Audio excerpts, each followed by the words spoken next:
So the question here is, an abrupt P plus N junction is formed in silicon is reverse biased full stop. The correct graph which best describes about the junction capacitance, that is Cj versus VRB, which is called as the reverse bias voltage, is. So these are the option given between Cj, that is called junction capacitance, versus reverse bias voltage VRB. So now we will see their detailed solution. So जैसे कि हम लोग जानते हैं diode के case में कि depletion region क्या होता है, तो इसका डिप्लीशन रीजन होता है W is equal to square root of 2 epsilon by q into under bracket 1 by NA plus 1 by ND into VJ, where this VJ is equal to junction voltage which is given as VBI plus VRB. So VBI is called built-in potential and VRB is called reverse bias voltage. और हम लोग जानते हैं कि junction capacitance का formula क्या होता है, so this CJ is equal to epsilon A by W.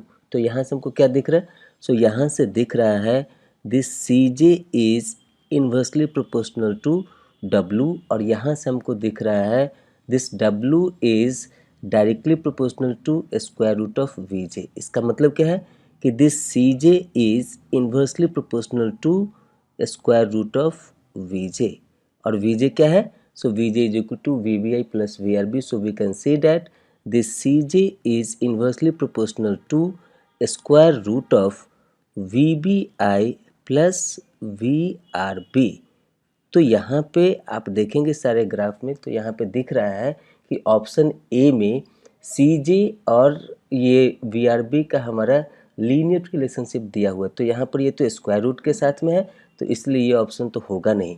यहाँ पर भी लीनियर में है, बट यहाँ पर क्या है, CJ is inversely proportional to square root of this VBI plus VRB, तो ये भी नहीं होगा.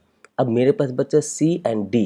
यहाँ पर D को देखिए, सो D को अगर आप देखेंगे तो VRB जब जीरो है तो उस समय में हमारा जब VRB जीरो होगा तो उस समय में W क्या हो जाएगा, सो W will become here directly proportional to VBI, और उस समय में जो आपको मिलेगा ये VBI, यहाँ पर ये जो डिनोमिनेटर का वैल्यू वो हमारा मिनिमम हो गया, तो उस समय में CJ क्या होना चाहिए, मैक्सिमम होना चाहिए, बट इस ग्राफ में दिखाया गया है यहाँ पर 0. और उसके बाद जैसे जैसे VRB को बढ़ाते जाएंगे वैसे वैसे CJ तो घटना चाहिए नॉन लीनियरली, बट ये क्या है, ये हमारा नॉन लीनियरली बढ़ रहा है, इसीलिए ये D भी हमारा सही आंसर नहीं होगा.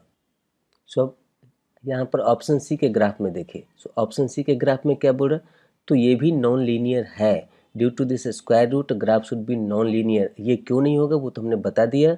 यहाँ पर कि ऑप्शन डी में क्यों नहीं होगा ये ग्राफ, वो हमने बता दिया. अब यहाँ पर देखिए ऑप्शन सी में ये भी हमारा नॉन लीनियर वेरिएशन है, और इस समय में जब VRB का मैग्नीट्यूड हमारा 0 होगा तो उस समय में ये डिनोमिनेटर का टर्म्स हमारा क्या हो जाएगा, मिनिमम हो जाएगा, और CJ will approach to their maximum value. तो यहाँ पे VRB is equal to 0 volt पे हमको मिल रहा है, CJ इज मैक्सिमम.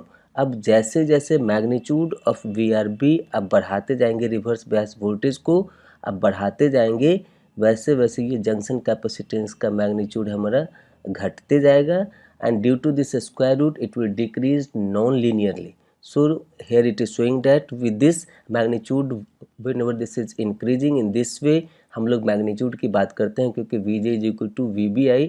यहाँ से आप पहले भी देखे होंगे this VJ is equal to VBI minus VD. So this VD is equal to minus VRB for the reverse bias. So from this point this VJ is equal to VBI minus of minus VRB, so that this will become here VBI plus VRB. तो यहाँ पर इस side में minus sign देख करके घबराना नहीं है.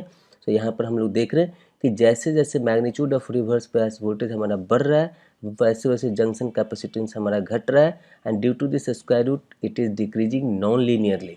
So that this option C best describes about the variation of CJ versus reverse bias voltage, that is VRB. So जैसा कि यहाँ क्वेश्चन में मेंशन है, this is MCQ type of the question, so that option C is the right answer for this question, and by this way this is the end of the explanation for this question.